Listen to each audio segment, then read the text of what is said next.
Bawa ucapan syukur, membawa hati kita dan hidup kita sebagai persembahan yang kekal di dalam nama Tuhan. Tidak hanya sekedar menyembah, namun kita memberikan yang terbaik bagi Tuhan. Tidak hanya sekedar kata-kata dan lagu, namun kita memberikan hati kita hanya terima kasih Tuhan.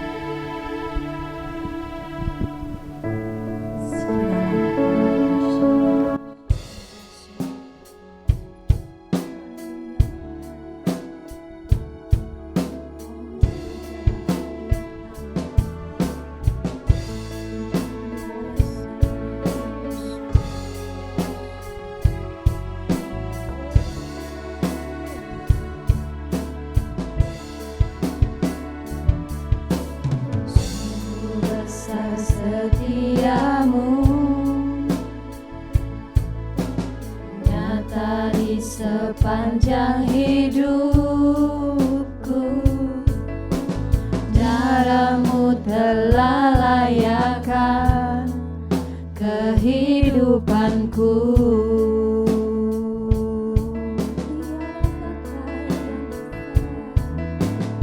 Tiada kata yang bisa lukiskan indahnya Kau Tuhan. Bagimu segala pujian dan kemuliaan.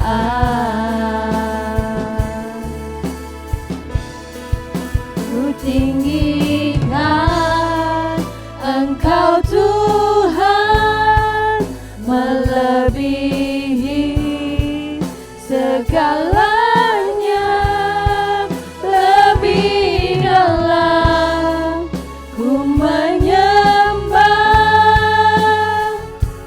dalam roh dan kebenaran selamanya.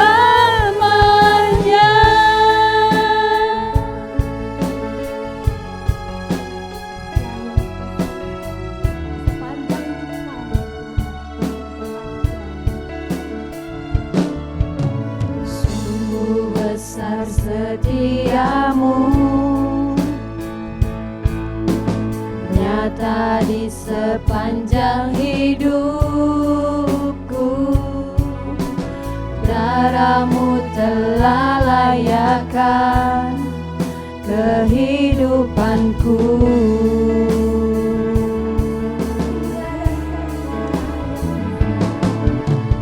Tiada kata yang bisa lukiskan indahnya Kau Tuhan. Bagimu segala pujian dan kemuliaan. Ku tinggikan Engkau Tuhan, melebihi segalanya, lebih dalam ku menyembah dalam roh dan kebenaran. Ku tinggikan Engkau Tuhan, melebihi segalanya, lebih dalam ku menyembah dalam roh dan kebenaran. Ku tinggikan Engkau Tuhan, melebihi segalanya, lebih dalam ku menyembah dalam roh dan kebenaran selamanya.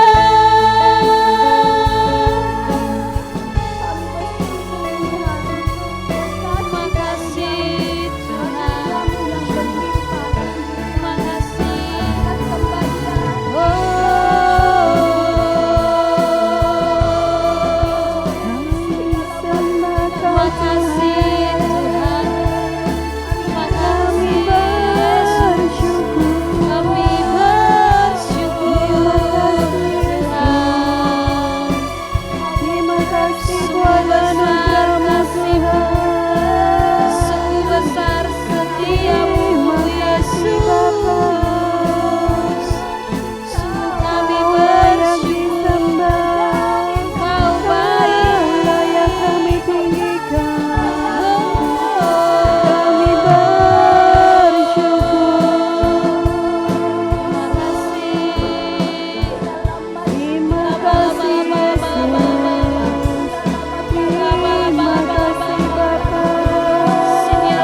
melebihi segalanya,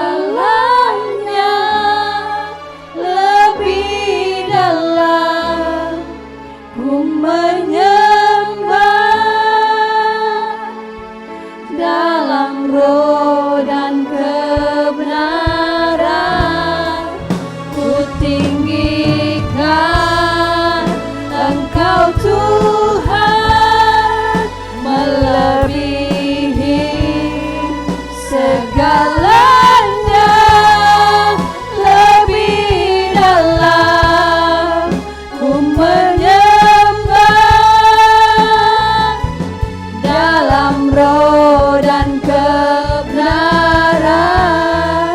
Ku tinggikan Engkau Tuhan, melebihi segalanya, lebih dalam ku menyembah dalam roh dan kebenaran selamanya.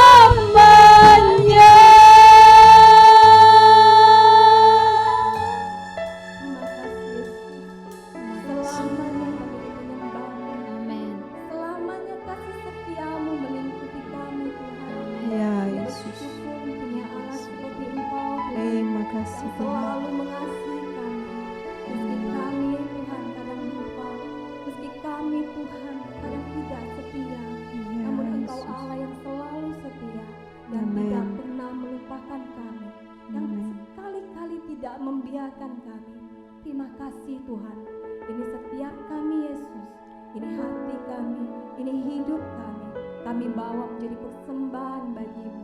Biarlah Tuhan, bukan hanya sekedar lagu yang kami nyanyikan, namun dari luapan hati kami mau meninggikan namamu yang besar. Haleluya. Terima kasih Tuhan. Hanya dalam nama Yesus kami berdoa, kami mengucap syukur, dan kami mau lebih lagi menyembah Engkau. Dalam nama Yesus. Haleluya. Amin. Shalom Bapak Ibu Saudara yang dikasihi Tuhan. Shalom. Shalom juga Bapak Ibu Saudara yang ada di rumah. Saya mengucapkan shalom, dan apa kabarnya hari ini? Luar biasa. Haleluya. Luar biasa. Amin. Amin. Saya tidak dengar. Apa kabarnya hari ini? Luar biasa. Haleluya. Kita mau memuji Tuhan lebih lagi. Amin. Amin. Amin. Mari Bapak Ibu Saudara, saya undang untuk bangkit berdiri. Kita mau memuji Tuhan lebih lagi, mau meninggikan namanya lebih lagi. Yeay. Haleluya.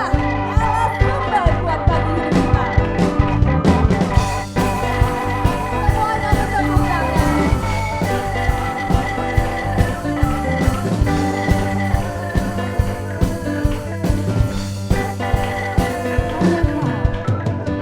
Hanya Kau milikku di surga. Tiada yang ku ingini di bumi, hanya Kau. Tak ku andalkan kekuatanku, namun yang pasti Kau tetap selamanya.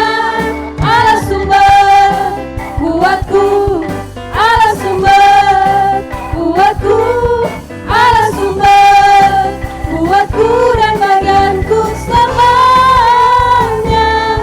Allah sumber kuatku, Allah sumber kuatku, Allah sumber kuatku dan bagianku selamanya. Selamanya.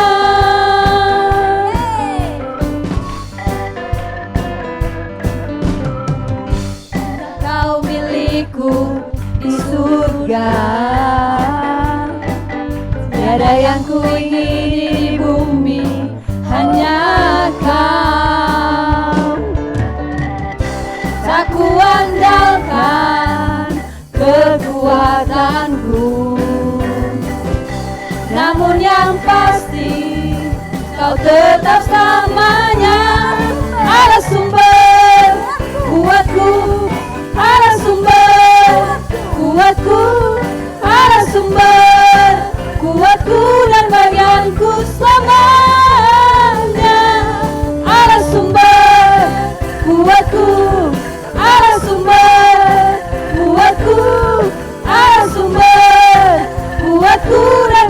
bagianku selamanya.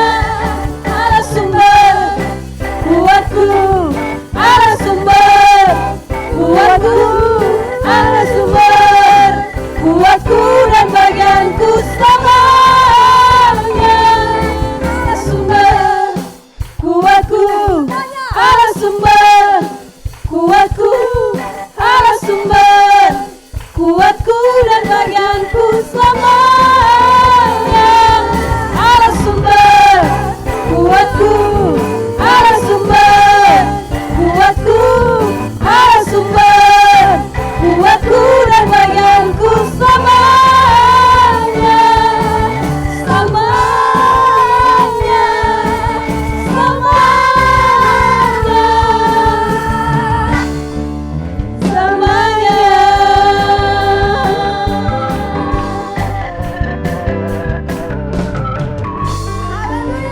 Haleluya. Kuat dalam hidup kita, amin.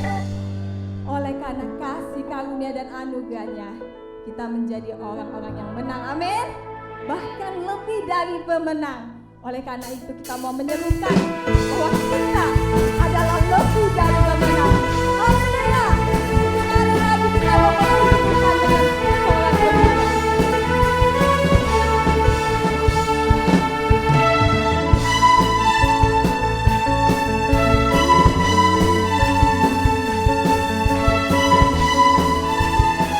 Semuanya katakan lebih dari pemenang. Lebih dari pemenang dalam segala perkara.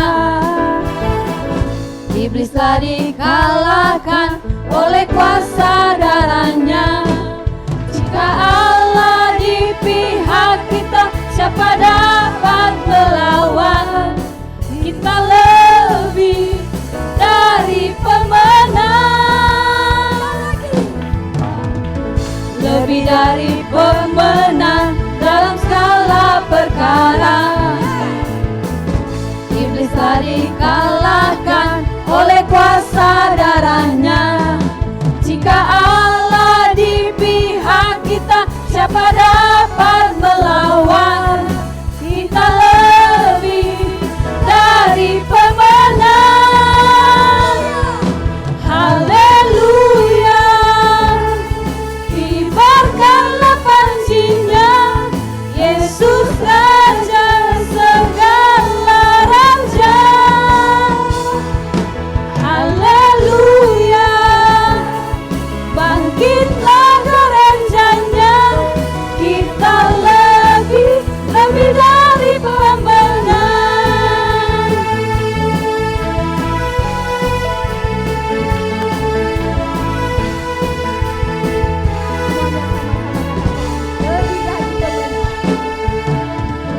Lebih dari pemenang dalam segala perkara. Iblis telah dikalahkan oleh kuasa darahnya.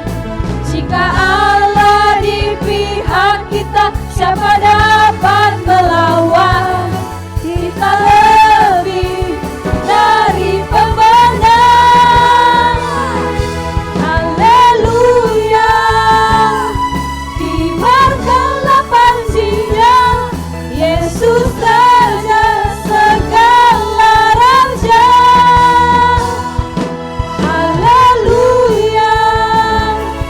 Bangkitlah gerejanya, kita lebih dari pemenang.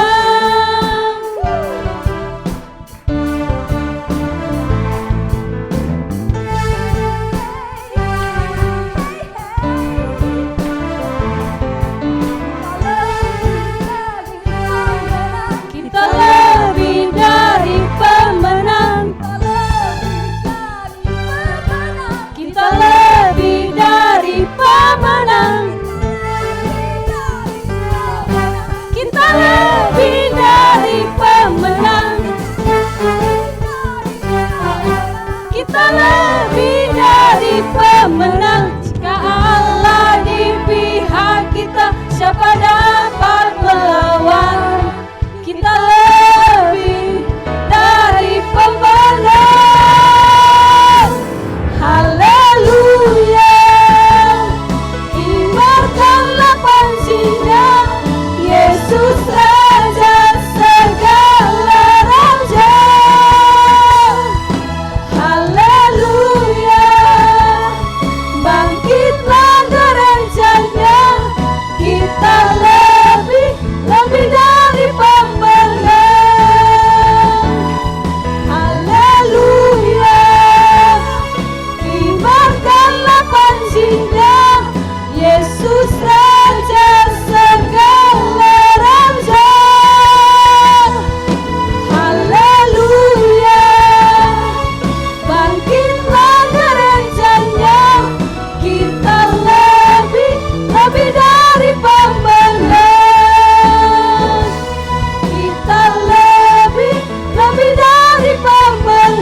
Amin. Amin. Haleluya. Silakan duduk kembali Bapak Ibu. Terima kasih Tuhan. Engkau yang membuat kami lebih dari pemenang. Engkau juga yang memberikan kekuatan dalam hidup kami. Karena itu Tuhan, bukan karena keluarga kami, bukan karena kehebatan kami, bukan karena kekayaan kami, tapi karena anugerah-Mu Tuhan yang membuat kami hidup Tuhan, membuat kami layak Tuhan di hadapan-Mu.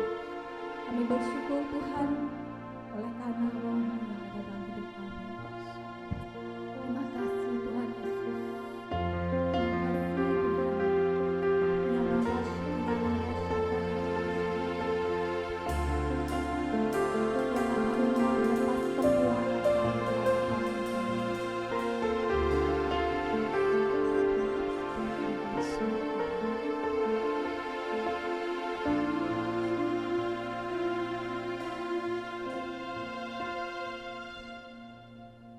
Semua karena anugerah-Mu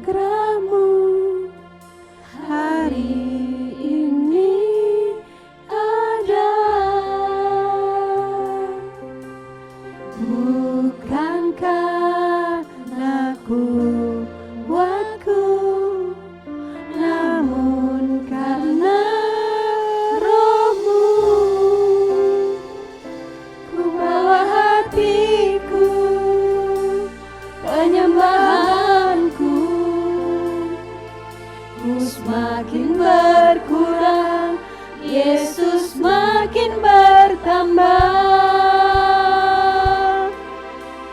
Mengikut Yesus, itulah kesukaan hatiku. Ku lepas semua hakku untuk mengenal kehendaknya di hidupku. Mengiring Yesus, itulah kekuatan hidupku. Ku yakin anugerah-Nya mampu jadikanku hamba yang berkenan selalu.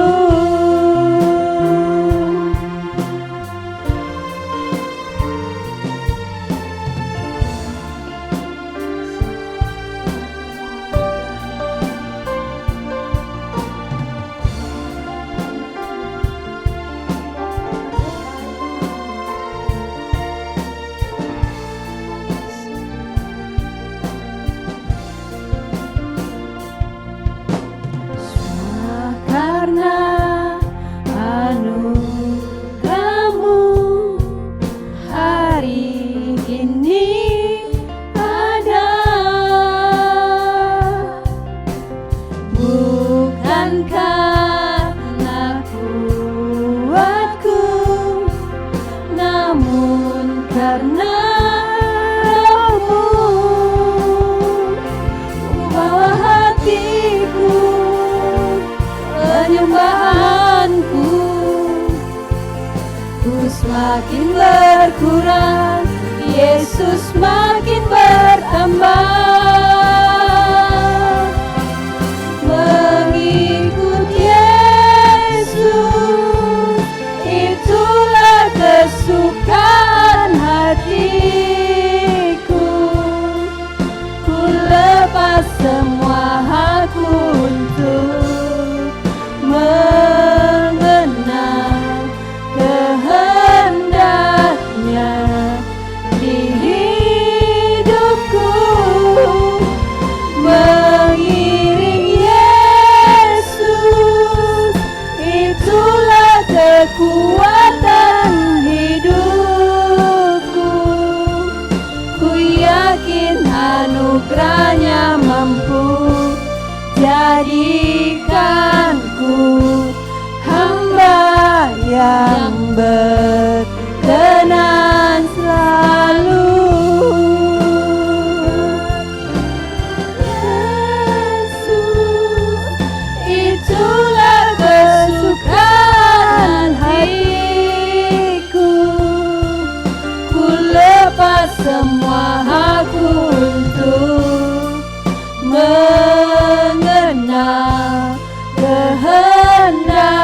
kehendaknya di hidupku.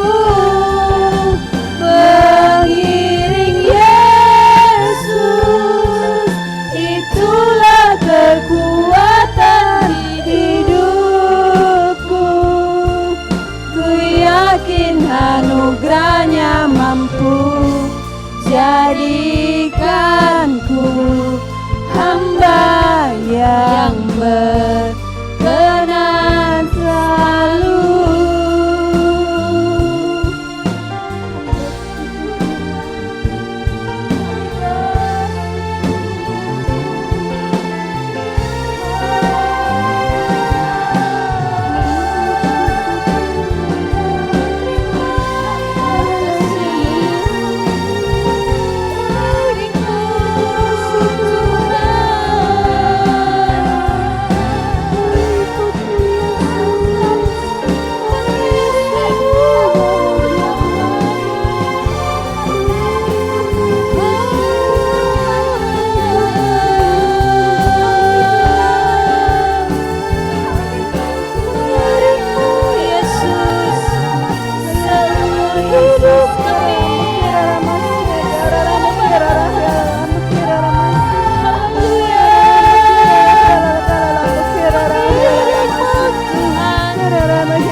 Semua hakku untuk mengenal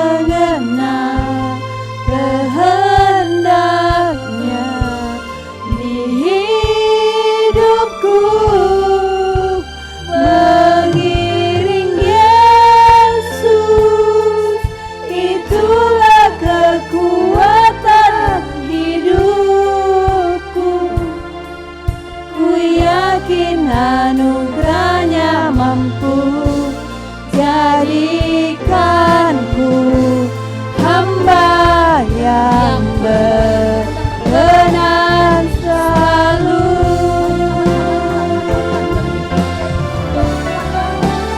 Mengikut Yesus, itulah kesukaan hatiku.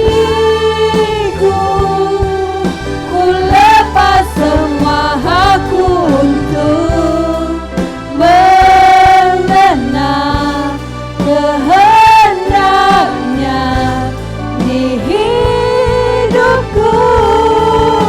Mengiring Yesus, itulah kekuatan hidupku. Ku yakin anugerahnya mampu jadikanku hamba yang berkenan selalu. Mengikut Yesus, Itulah kesukaan hatiku. Ku lepas semua hakku untuk mengenal kehendaknya di hidupku. Mengikut Yesus yang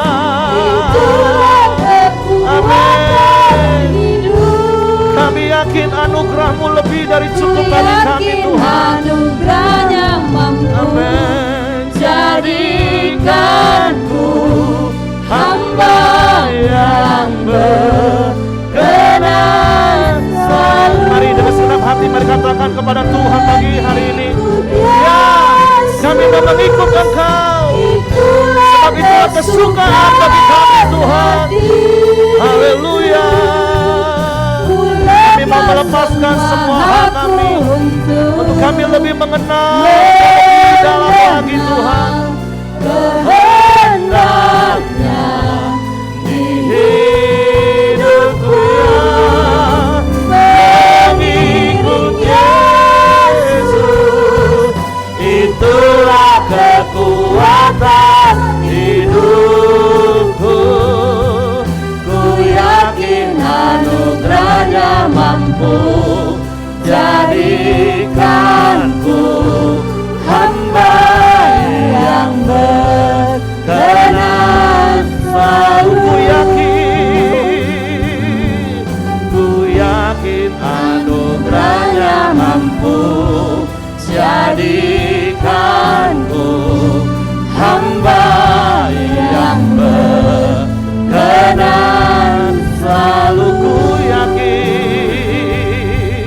Ku yakin anugerahnya mampu jadikanku hamba yang berkenan selalu. Haleluya, haleluya, haleluya. Ini keyakinan iman kami Tuhan. Ini kepercayaan kami kepadamu. Sebab kalau kami ada hari ini itu semua karena anugerah-Mu. Dan anugerah-Mu lebih dari cukup bagi kami. Anugerah-Mu yang memerdekakan kami dari perhambaan dosa. Sehingga hari ini kami menjadi hamba Kristus. Kami menjadi hamba kebenaran. Dan sungguh anugerah-Mu, kasih karunia-Mu memampukan kami untuk kami terus hidup di dalam kebenaran. Sehingga digenapilah janji firman-Mu dalam hidup kami, bahwa jalan hidup orang benar itu akan semakin terang hingga rembang tengah hari. Kami bukan lagi hamba dosa. Kami bukan lagi orang yang melakukan perbuatan-perbuatan dosa, karena kami sudah ditebus oleh darah Yesus. Sebab itu kami mau terus melangkah dalam pimpinan tuntunan di dalam kasih karunia-Mu, menjadi orang-orang yang lebih daripada pemenang. Menang terhadap dosa, menang terhadap setiap persoalan permasalahan hidup, karena Engkau Tuhan setia bagi kami. Kami bersyukur pagi hari ini, kami siapkan hati kami untuk dengar firman-Mu. Roh Kudus tolong kami untuk mengerti firman-Mu, untuk kami memahami firman-Mu, sehingga kami percaya firman-Mu dan kami melakukan firman-Mu. Di dalam nama Yesus Tuhan yang siap dengar firman, mereka katakan amin. Silakan duduk Bapak Ibu. Shalom. Nah, bersyukur, bersuka cita pagi hari ini kita, sebagaimana dengan pujian-pujian yang kita naikkan kepada Tuhan pagi hari ini, bahwa kalau hari ini kita ada, itu semua hanya karena anugerah Tuhan. Amin. Dan berkali-kali saya harus ingatkan bahwa anugerah itu artinya sesuatu yang kita enggak layak terima, karena memang kita dulunya orang berdosa, harusnya dihukum binasa, tetapi karena ada kasih karunia, kita menerima anugerah keselamatan itu. Kita bukan lagi menjadi hamba dosa, tapi kita menjadi hamba kebenaran yang harus hidup di dalam kebenaran. Dari sisi Allah, Allah enggak wajib beri, tetapi Allah mau memberikannya bagi setiap kita. Amin. Mari kita bersyukur, kita berterima kasih buat anugerah Tuhan.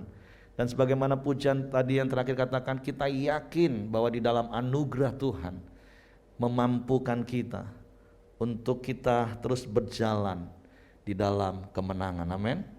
Karena sesungguhnya seperti apa yang saya khotbahkan di bulan sebelumnya, bulan lalu, bahwa biarlah kita tetap kuat di dalam kasih karunia.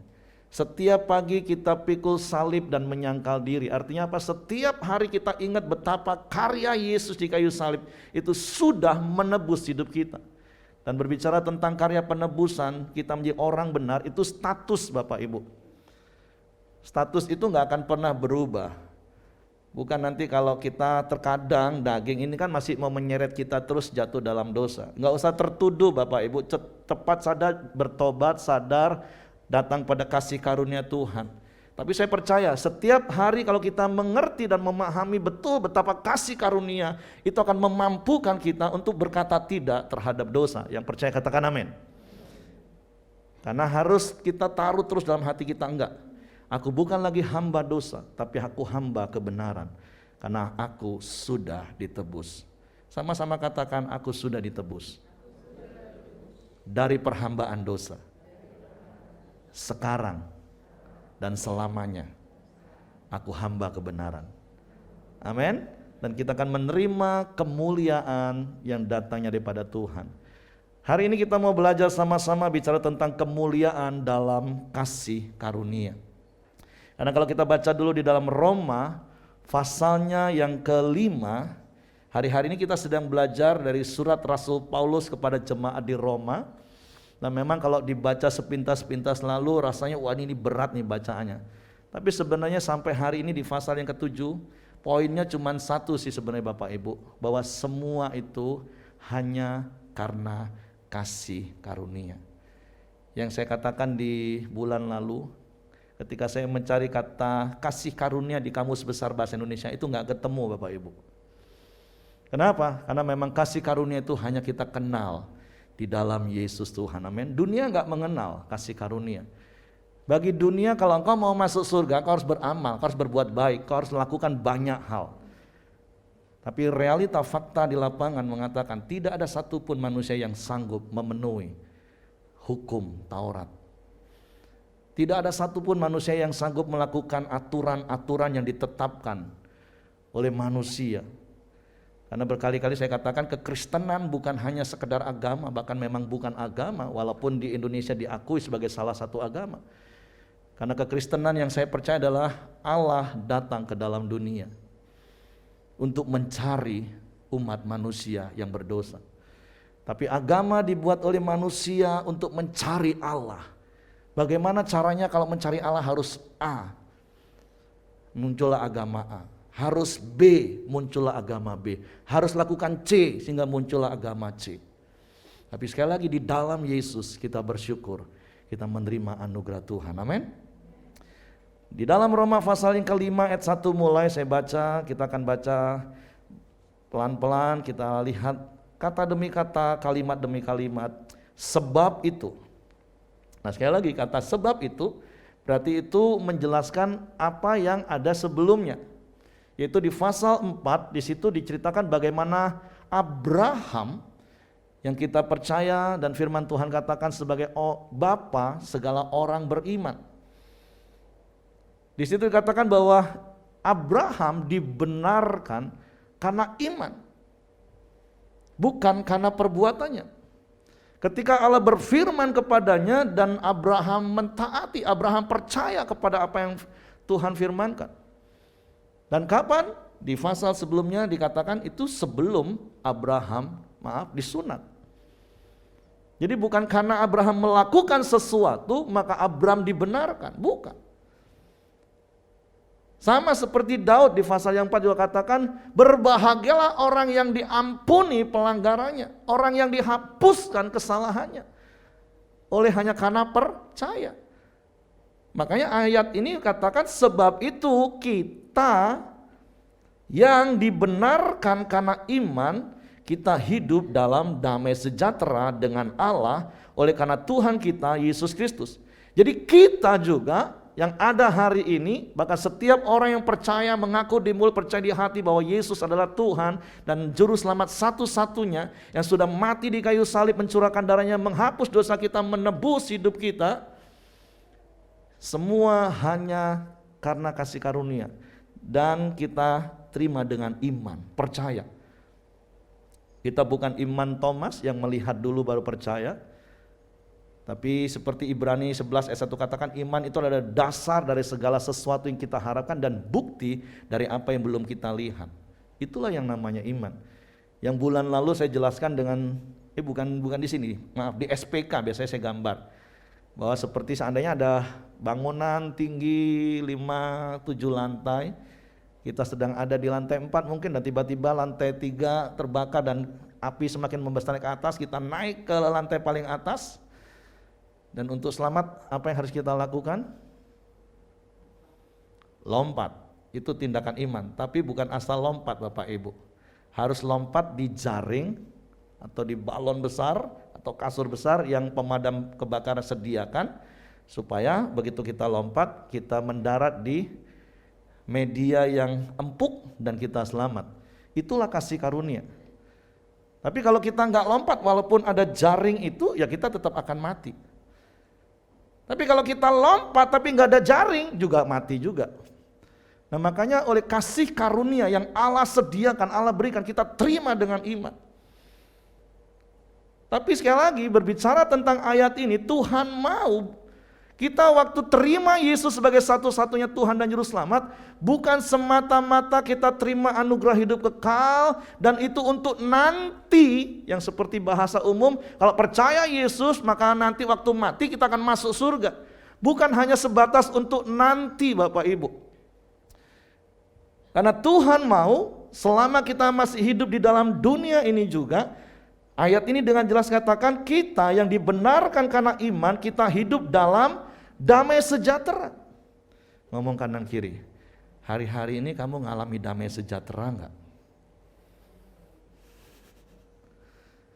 Karena firman Tuhan dengan jelas katakan kita yang dibenarkan karena iman, kita hidup dalam, sama-sama katakan, dalam damai sejahtera dengan Allah. Oleh karena Tuhan kita Yesus Kristus. Nah kalau hari-hari ini Bapak Ibu pasti kehilangan damai sejahtera, sesuatu yang perlu dipertanyakan. Tapi saya berdoa berharap ketika kita mendengar firman Tuhan kebenaran hari ini, kebenaran itu memerdekakan hidup kita, amin.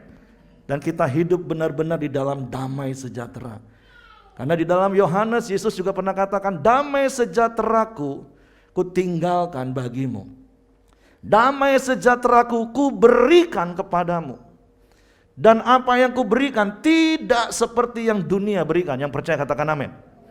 Ada begitu banyak orang berusaha untuk mencari damai. Ada lagu lama katakan gini, kalaku cari damai hanya ku dapat dalam Yesus, amin. Kalaku cari ketenangan hanya ku temui di dalam Yesus, tak satu pun dapat menghiburku, tak seorang pun dapat menolongku. Siapa? Jawaban hidupku, amin. Ada begitu banyak orang berusaha mencari damai sejahtera, dia pikir dia harus cari uang supaya dia bahagia, dia damai sejahtera. Tapi berapa banyak orang yang punya banyak uang juga nggak hidup dalam damai sejahtera dan mengakhiri hidupnya dengan bunuh diri. Berapa banyak orang berpikir dia mengejar kedudukan, jabatan, posisi supaya dia bahagia. Tapi berapa banyak orang yang mengeluh ketika diberi jabatan, stres. Ngomong kanan kiri, kamu stres nggak hari-hari ini? Uangmu banyak kan? Posisimu hebat kan? Tapi itu semua tidak akan membuat kita memiliki damai sejahtera, amin. Bukan berarti yang lain itu nggak boleh Bapak Ibu. Harusnya itu hanya bonus, bukan sesuatu yang kita kejar. Tapi di dalam iman kepada Yesus kita dibenarkan supaya kita hidup dalam damai sejahtera dengan Allah. Banyak lagu-lagu yang digubah dari Mazmur Daud. Hatiku tenang berada dekatmu, kaulah jawaban hidupku, amin. Ada begitu banyak lagu-lagu yang bisa Bapak Ibu nyanyikan, itu dari firman Tuhan. Hanya dekat Allahku, rasa tenang hatiku, amin. Kalau Bapak Ibu dekat dengan uang, tambah tenang gak Bapak Ibu? Enggak Bapak Ibu. Saya pernah dimintain tolong jemaat bawa uang 1,3 di kantong asoy. Gemeter Bapak Ibu, ketakutan bukan tenang. Saya berani bawa uang 2M petentang-petenteng dengan tenang. Ini kan dekat dengan uang Bapak Ibu. Atau siapa yang di rumahnya punya brankas, dia tahu di situ ada uang banyak, batu permata berlian, tidurnya bisa nyenyak. Sampai pasang CCTV pun nggak bisa tidur. Terus banyak orang harus minum obat tidur. Ngomong kanan kiri, hidup nggak seperti itu bro. Amin. Karena damai sejahtera kita peroleh di dalam Yesus dengan iman dan kita hidup bersama dengan Allah. Nah, kata damai sejahtera itu kan dua kata. Damai itu bicara tentang jiwa. Ada ketenangan, ada kedamaian, ada ketentraman. Kan manusia itu adalah makhluk roh yang punya jiwa dan tinggal di dalam tubuh. Roh kita yang kekal itu ketika kita mengaku di mulut, percaya di hati bahwa Yesus adalah Tuhan, maka sejak saat itu kita sudah berpindah dari maut, kata Yohanes 5:24, dan kita menerima anugerah hidup kekal. Roh kita sudah pasti selamat, punya anugerah hidup kekal, nggak akan binasa sampai selama-lamanya. Makanya berkali-kali saya katakan orang yang percaya kepada Yesus sebenarnya dia nggak akan pernah mengalami kematian. Itu yang Yesus katakan di Yohanes 11. Karena roh kita kan hidup terus kekal. Yang disebut dengan kematian itu kan hanya menanggalkan tubuh jasmani yang memang juga akan rusak. Nah, tetapi keselamatan, anugerah, kasih karunia yang Allah sediakan bukan hanya semata-mata untuk roh kita. Allah mau selama kita masih hidup di dalam dunia, ketika masih ada jiwa, ada tubuh, Tuhan mau hidup kita itu penuh dengan damai sejahtera. Nah, damai itu bicara tentang jiwa kita harus damai, tenang, tentram. Nah, sejahtera itu berbicara tentang kemakmuran. Kebutuhan jasmani kita tercukupi, terpenuhi semua. Nah, Tuhan mau hal itu yang terjadi dalam hidup kita, amin. Jadi kita percaya kepada Yesus bukan hanya semata-mata, oh kalau nanti mati masuk surga. Bukan hanya sebatas itu Bapak Ibu. Tuhan mau waktu kita masih hidup di dalam dunia ini, kita hidup di dalam Kristus bersama dengan Allah, kita mengalami damai sejahtera. Makanya ada lagu yang suka saya nyanyikan di akhir ibadah. Hidupku menggenapi firman-Mu. Apa? Tanda mujizat sertai tiap langkahku. Kau bersamaku di dalamku. Jadi bukti kebesaran-Mu. Amin. Hidup kita harus jadi bukti kebesaran Tuhan. Orang melihat ada damai sejahtera dalam hidup kita, karena itulah tujuan Tuhan. Yang percaya katakan amin. Ngomong kanan kiri, hidup dalam damai sejahtera ya. Amin. Dunia ini tempat banyak masalah Bapak Ibu. Iya, saya setuju. Tapi berkali-kali saya katakan damai sejahtera saya, damai sejahtera kita tidak ditentukan oleh keadaan di sekeliling kita. Bahkan apa yang menimpa hidup kita. Enggak seperti itu.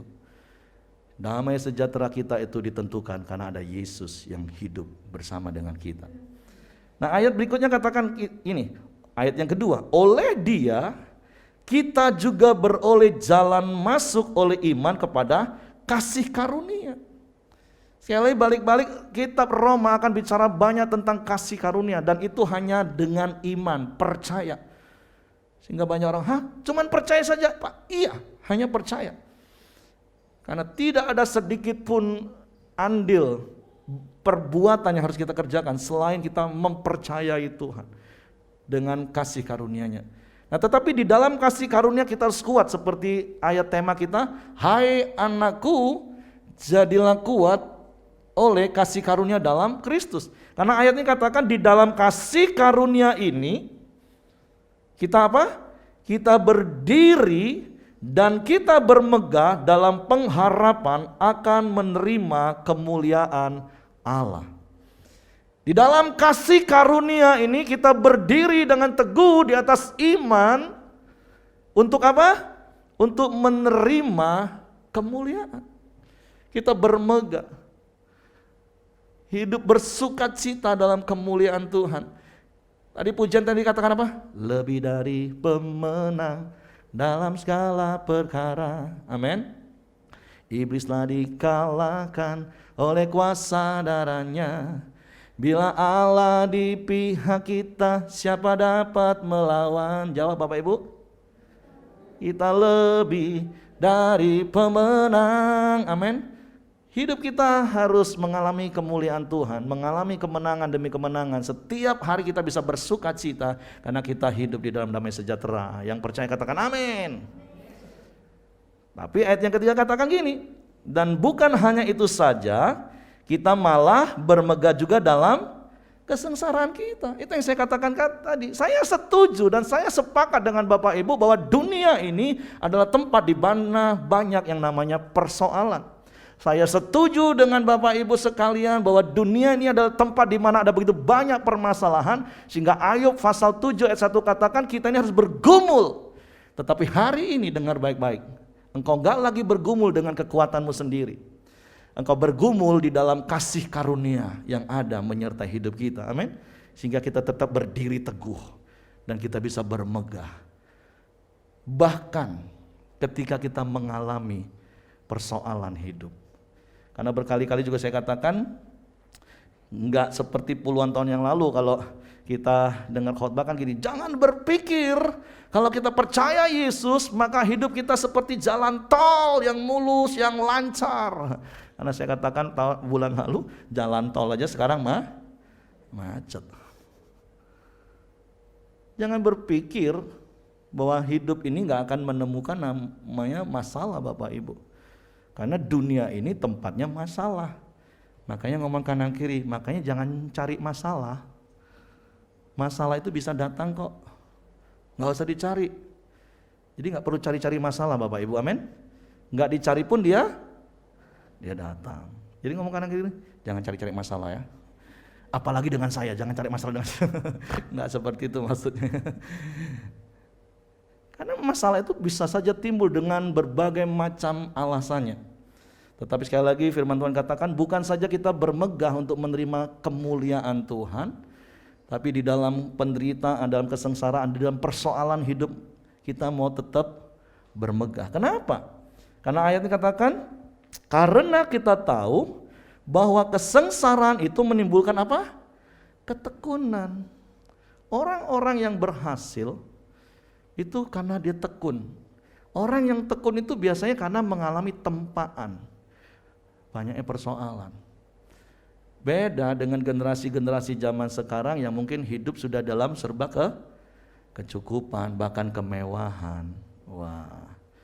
Makanya saya nasihati para wanita dan juga termasuk anak saya. Maaf, ini tolong ditangkap dengan baik.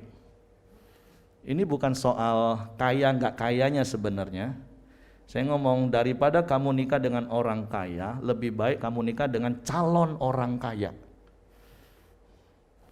Nah kalau dia anak orang kaya tapi dari kecil orang tuanya nggak pernah didik dia untuk tekun lakukan kelola keuangan. Pak Simon aja udah pernah bilang dapat warisan berapa T?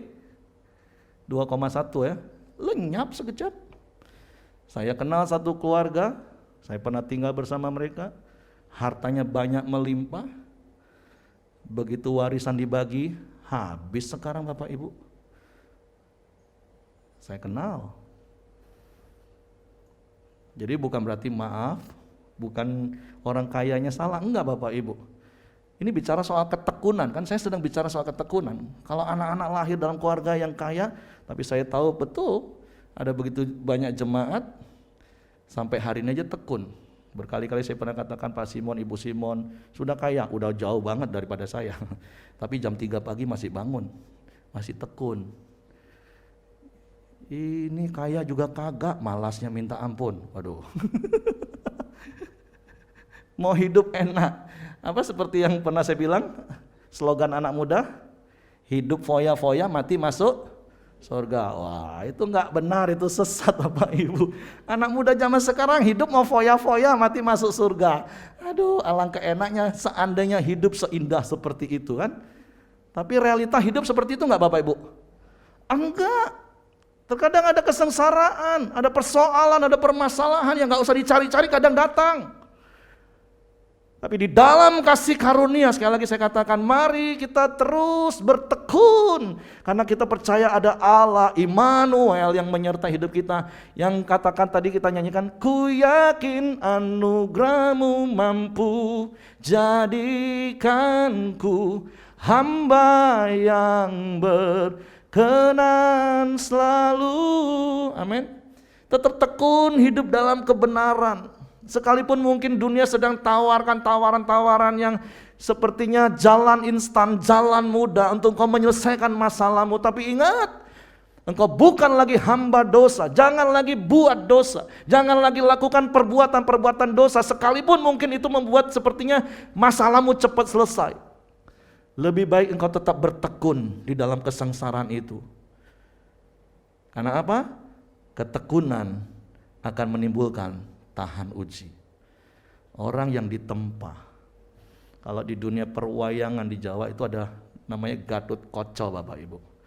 Dia ditempa di kawah condro di muko. Sehingga jadi apa? Balung wesi. Otot kawat. Wuis. Kayak Superman bisa terbang. Oh, Indonesia punya toko perwayangan. Gak kalah seperti Superman Bapak Ibu. Tulangnya besi, stainless steel, baja, uratnya, ototnya kawat. Nah itu karena ditempa. Jadi ngomong kanan kiri, jangan cemen, jangan cengeng. Baru ngadepin masalah dikit sudah mau lari dari Tuhan, mundur dari pelayanan. Enggak seperti itu hidup dalam kekristenan, hidup dalam kasih karunia, amin. Kita adalah orang-orang yang kuat. Dan tahan uji menimbulkan apa? Pengharapan. Dan pengharapan tidak mengecewakan karena apa alasannya? Kasih Allah telah dicurahkan dalam hati kita oleh Roh Kudus yang telah dikaruniakan kepada kita. Nah ini yang harusnya yang kita jalani, ini yang harusnya kita hidupi Bapak Ibu. Nah sama sepertinya Bapak Ibu. Juven tolong bantu, kenapa nggak jalan lagi? Nah jadi jangan anti dengan yang namanya kesengsaraan, jangan anti dengan yang namanya persoalan hidup, nggak usah cari-cari dia bisa datang. Tapi yang harus kita lakukan di dalam kasih karunia kita tetap berdiri, kita bisa tetap bermegah bahkan di dalam kesengsaraan karena itu akan menimbulkan ketekunan dan tahan uji pengharapan akan kemuliaan yaitu hidup di dalam kemaksimalan. Sama seperti bangsa Israel Bapak Ibu yang dibebaskan dari perbudakan Mesir oleh kasih karunia Allah. Untuk masuk tanah Kanaan. Dan Kanaan itu bukan bicara tentang surga Bapak Ibu. Karena untuk memasuki tanah Kanaan masih ada peperangan-peperangan yang harus dilakukan oleh bangsa Israel. Kanaan itu berbicara tentang damai sejahtera yang saya katakan di awal tadi. Karena firman Tuhan katakan Kanaan itu adalah tempat di mana berlimpah-limpah susu dan madu. Menikmati hidup di dalam damai sejahtera, menikmati hidup di dalam sukacita, menikmati hidup di dalam kemaksimalan setiap potensi yang ada dalam hidup kita, sehingga apa saja yang kita perbuat berhasil, berbahagia seperti Mazmur 1 ayat 1 sampai 3. Tetapi bangsa Israel 40 tahun hanya berputar-putar di padang gurun Bapak Ibu. Nah saya berdoa, saya berharap gak ada lagi jemaat Pelita Community hidupnya masih muter-muter di padang gurun terus. Gak ngalami damai sejahtera, gak ngalami sukacita, hidupnya diputar-putar bahkan dililit-lilit oleh hutang. Bukan berarti gak boleh hutang, hutang itu gak dosa Bapak Ibu. Yang dosa itu apa? Gak bayar hutang, itu yang dosa. Tapi kan kalau mau hutang kan harus dihitung-hitung Bapak Ibu. Orang kalau datang kepada saya, kalau dulu iya, pokoknya berapapun ada kasih. Wah dulu kami bisa jadi konflik di situ dengan istri. Saya ngomong, ya sudahlah, kena tipu juga nggak jadi miskin kita.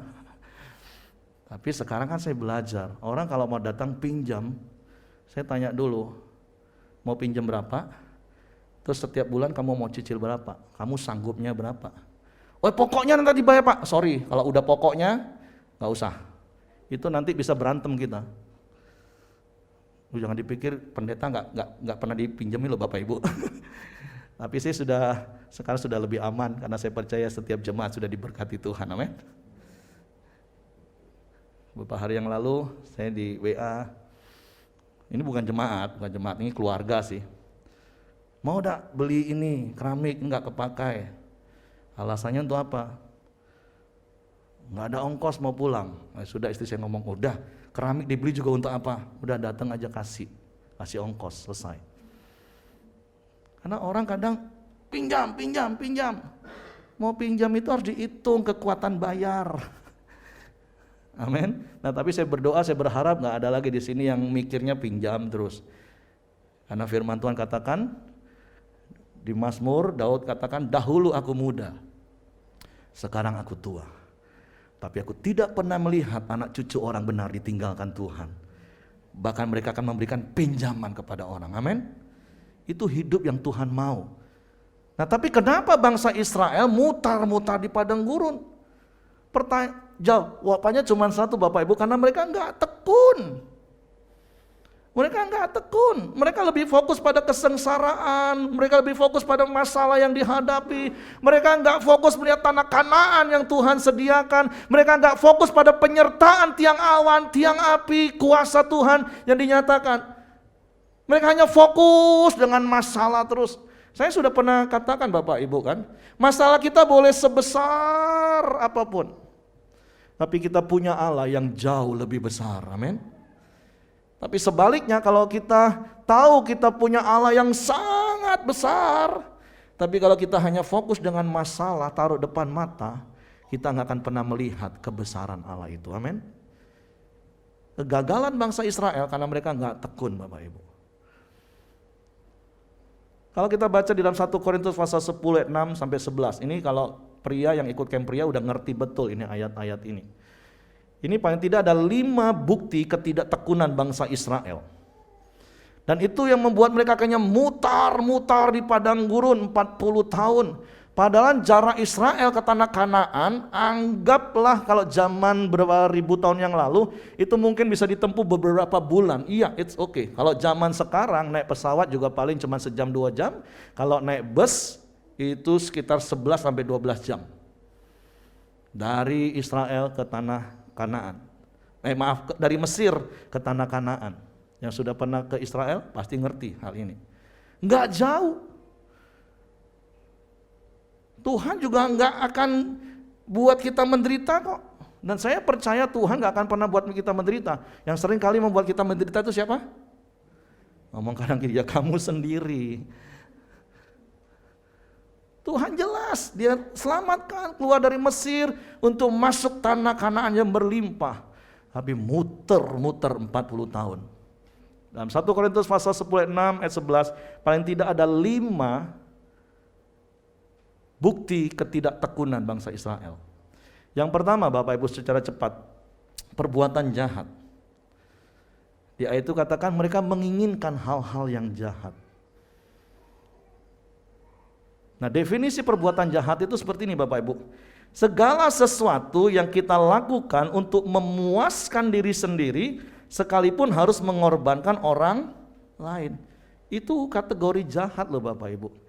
Jadi jangan dipikir nunggu mukul orang, bunuh orang, mencelakakan orang baru berbuat jahat. Enggak Bapak Ibu. Segala sesuatu yang kita lakukan, kalau itu hanya untuk memuaskan diri kita sendiri, bahkan sekalipun itu harus mengorbankan orang lain, itulah perbuatan jahat. Itulah egois. Dan sekali lagi egois itu tabiat dasar dosa Bapak Ibu. Tapi ingat kita bukan lagi hamba dosa. Jadi coba hari ini renungkan. Walaupun sekali lagi saya berharap gak ada lagi yang muter-muter di padang gurun hidupnya Bapak Ibu. Tapi kalau engkau masih merasa kayaknya aku masih putar-putar di padang gurun, coba cek 5 hal ini. Yang pertama, apakah engkau masih menjadi orang yang berbuat jahat? Engkau egois banget, mementingkan diri sendiri. Padahal tahun lalu ya, Filipi pasal 2 ayat 5 itu saya kupas. Bapak Ibu boleh ingat lagi khotbah itu. Sekarang kan sudah ada platform channel YouTube kita, tinggal diputar lagi. Harusnya kita menganggap kepentingan orang lebih penting dari diri kita. Bukan egois, bukan mementingkan, bahkan mengorbankan orang lain. Itu perbuatan jahat. Dan itu yang akan menghambat engkau menjalani hidup penuh dengan damai sejahtera. Nah, orang kalau egois itu gak punya damai sejahtera loh Bapak Ibu.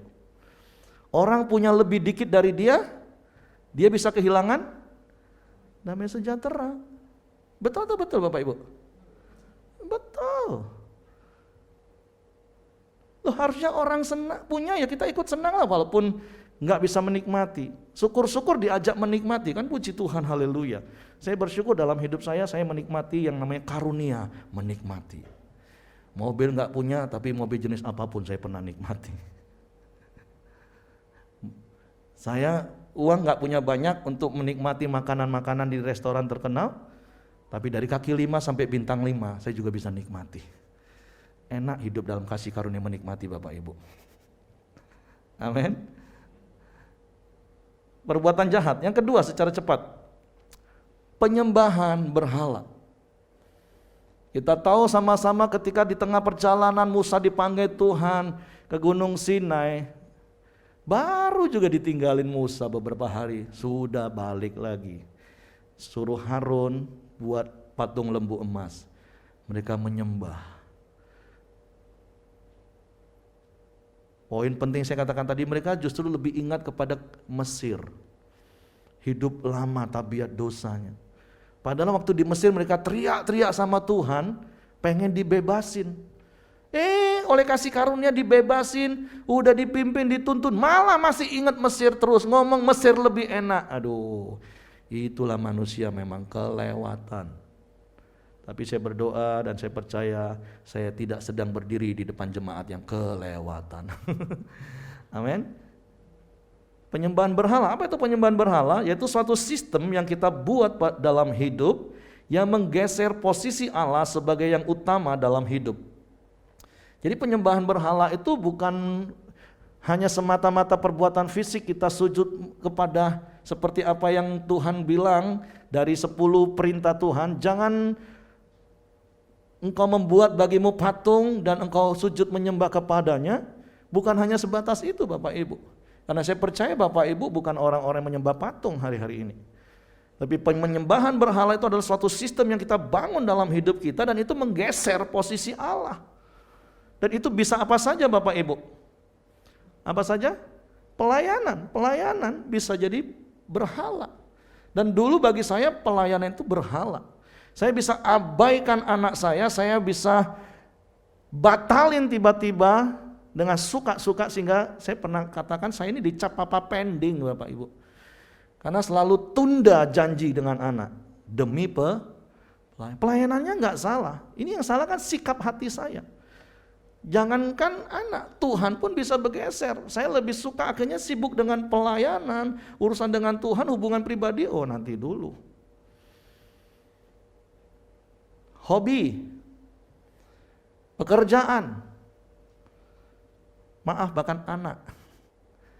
Ada banyak keluarga kan gini, nggak punya anak nikah doa Tuhan beri anak, Tuhan beri anak. Begitu punya anak ditanya kenapa nggak ke gereja? Iya ngurus anak Pak.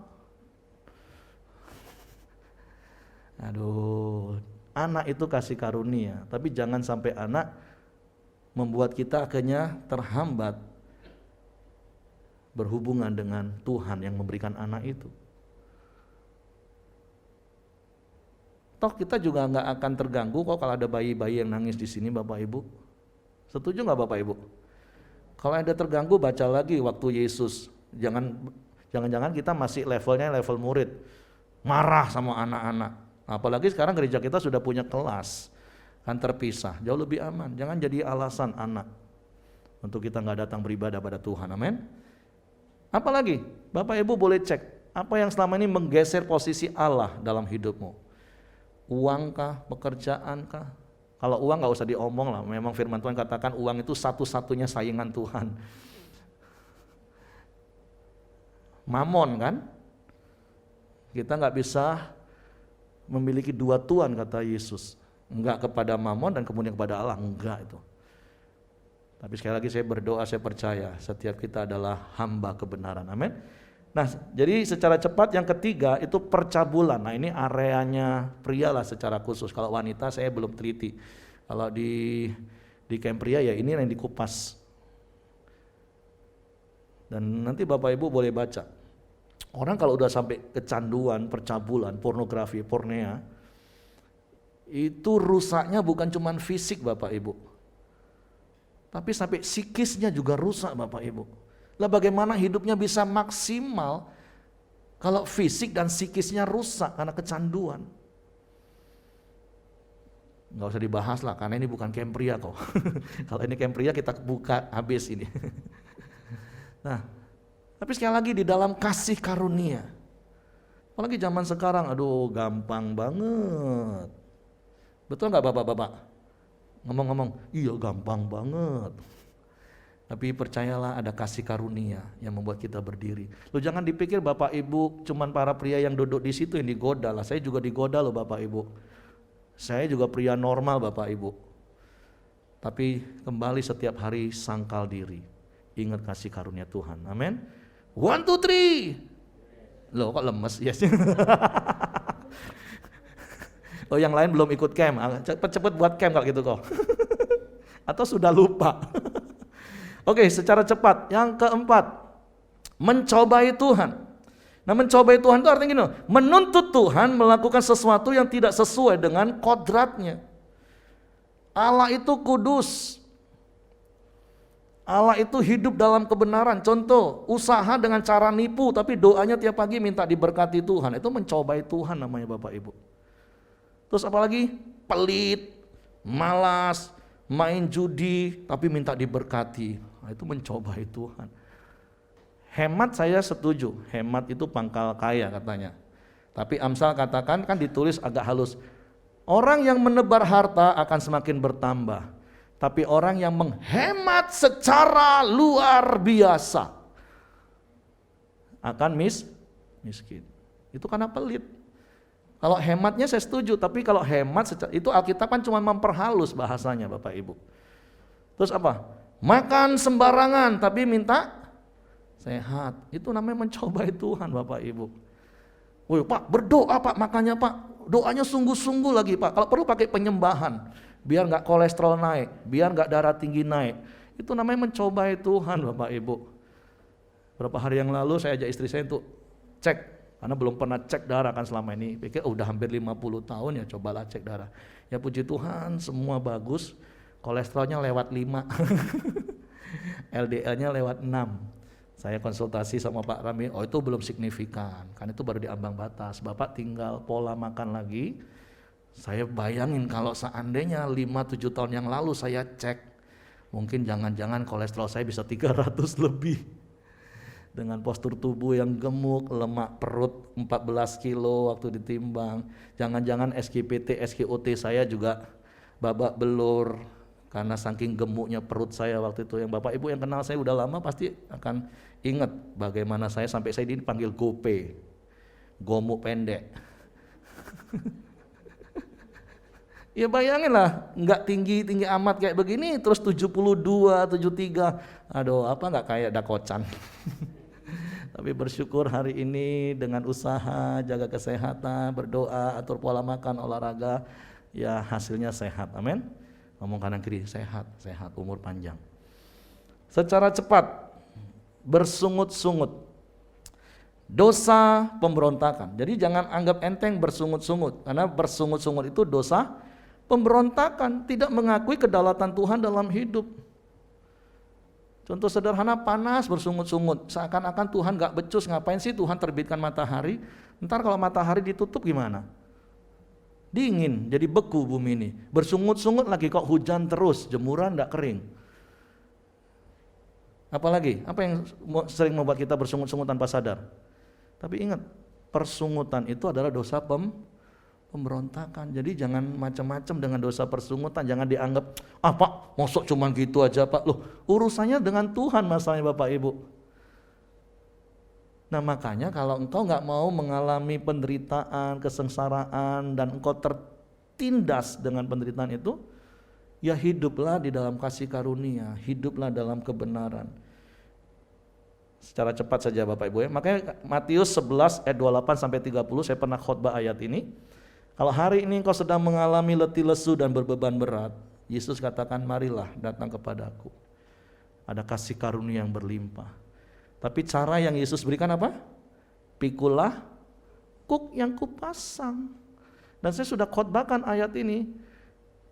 Kuk itu bukan beban. Emangnya Tuhan kita kurang kerjaan? Kita sudah punya masalah, punya beban hidup, terus tambah dibebani? Enggak. Saya sudah pernah khotbahkan ayat ini. Kuk itu adalah alat yang menyatukan 2 ekor sapi. Sapi senior dan sapi junior. Yesus itu sapi senior kita, kita junior. Dan kuk itu menyatukan kita. Kemana Yesus jalan, kita ikut. Yesus berhenti, kita berhenti. Yesus ke kanan, kita ke kanan. Itu kuk Bapak Ibu. Jadi kata kuncinya kuk itu taat. Ingat di awal tadi saya katakan kita ini sudah hamba kebenaran. Kalau engkau nggak mau muter-muter di padang gurun, kau harus jadi hamba kebenaran, taat. Kalaupun hari ini kau punya masalah, punya kesengsaraan, tekun tetap berkata apa kata Tuhan, itu yang kau ikut. Bukan cara instan, bukan cara mudah, yang penting aku selesai masalahnya, bukan. Nah, secara cepat Roma pasal 1:17, orang benar akan hidup oleh iman. Itulah cara hidup kita hari-hari. Dan iman akan timbul dari pendengaran akan firman Kristus. Dan ayat di dalam 1 Yohanes 5 ayat 4 katakan, sebab semua yang lahir dari Allah mengalahkan dunia, dan inilah kemenangan yang mengalahkan dunia, yaitu apa? Iman kita. Sama-sama katakan iman kita. Nah, supaya iman kita kuat, ya udah ujung-ujungnya khotbah saya ini Bapak Ibu, apa? 4M. Kalau cuma ngandalin dengar khotbah hari Minggu kayak gini, aduh, pulang aja nanti udah lupa apa yang saya sampaikan. Makanya sekali lagi kita bersyukur ada video renungan tiap hari, ada channel YouTube kita. Nanti lupa apa yang Pak Heri khotbahkan, nanti setel lagi di rumah. Berapa banyak yang suka nonton ulang, dengerin khotbah ulang? Halo? Tapi saya nasihati mulailah hari ini, amin. Melihat video renungan dan berulang-ulang. Oke, Tuhan memberkati. Selanjutnya kita akan dengarkan beberapa pengumuman multimedia dan nanti akan ditutup oleh Bapak Simon Daud. Oke, silakan tampilkan. Ya, ini semalam Pak Saragi sudah berpulang ke rumah Bapak di surga, akan disemayamkan di rumah duka di daerah Palmera Baru, di belakang bandara, dekat rumah Reza Lama. Hari Selasa rencana akan dikebumikan. Karena Stefanus dan Kristina, anak dan menantu almarhum adalah jemaat ibadah pagi, saya mendorong untuk kita juga hadir Bapak Ibu ya. Hadir, nanti kalau nggak ada yang tahu rumahnya boleh tanya saya, nanti saya kasih pandu. Malam ini ada ibadah penghiburan, besok malam ada penghiburan, dan hari Selasa akan ada ibadah pemberangkatan jenazah. Oke, selanjutnya Ven, multimedia, dan selanjutnya saya serahkan pada Coach Simon.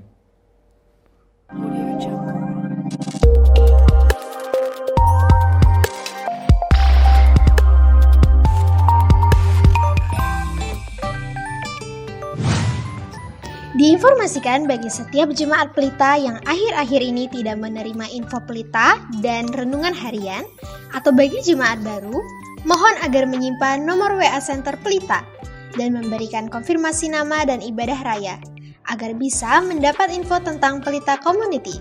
Terima kasih.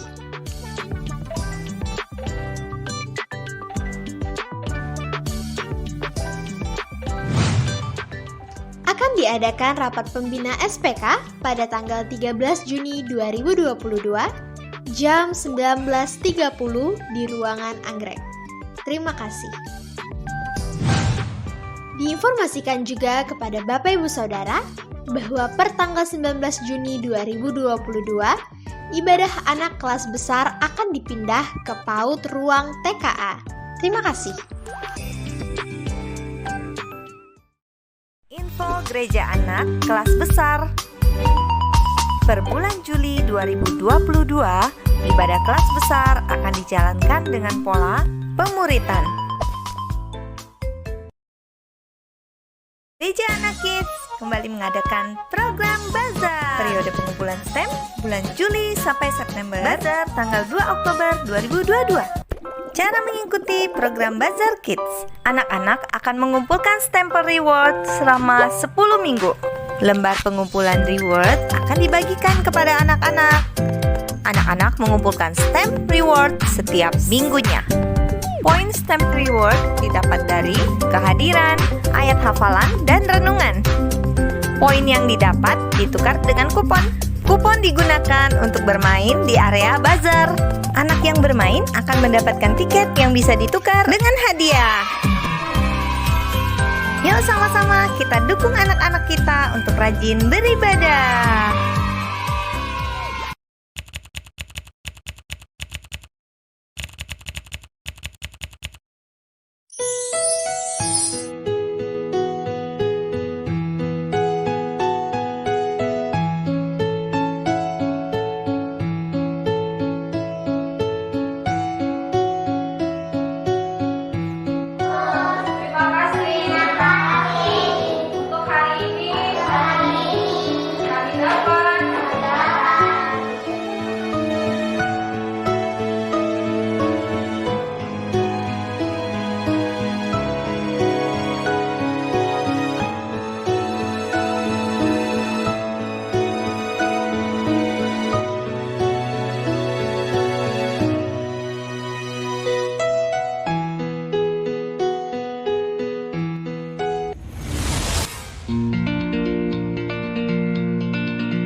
Mari kita ikuti bersama doa puasa pelayan pada hari Sabtu, 18 Juni 2022 di Sekretariat Pelita, Ruangan Anggrek.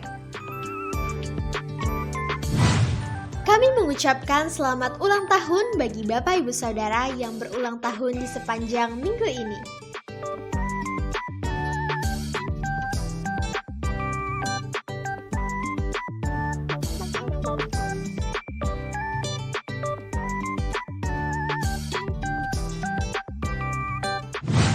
Demikianlah Pelita News di sepanjang minggu ini. Tuhan Yesus memberkati. Terima kasih Bapak Ibu. Hari ini kita luar biasa diberkati oleh firman Tuhan, ya kan? Sudah dikupas oleh Pak Heri dengan begitu jelas, singkat dan padat, ya. Tinggal kita praktekkan bagaimana kita mengalami Kristus dalam setiap kehidupan kita. Jadi sebelum kita mengakhiri ibadah, saya mau sambut. Adakah Bapak Ibu yang baru pertama kali hadir di tempat ini? Enggak ada ya. Mari saya undang kita bangkit berdiri. Kita mau akhiri ibadah kita. Bapak, kami bersyukur, berterima kasih Tuhan. Kalau pada pagi hari ini kami boleh ada di rumah-Mu, kami sudah mendengar kebenaran firman-Mu yang Kau sudah sampaikan melalui hamba-Mu Tuhan.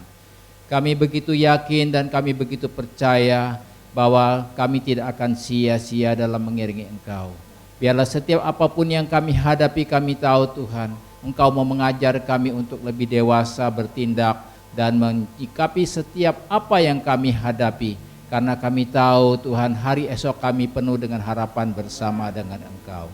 Terima kasih Tuhan, dan saat ini kita mau pulang, kita mau menerima berkat dari Allah Bapa. Saya undang kita buka menadatangan kita untuk terima berkat Tuhan. Kekasih-kekasihku, pulanglah dengan membawa berkat dari Allah Bapa, kasih cinta Tuhan Yesus Kristus, persekutuan dengan Allah Roh Kudus, mulai dari saat ini sampai selama-lamanya. Yang sudah berterima berkat Tuhan, mari kita akan katakan amin.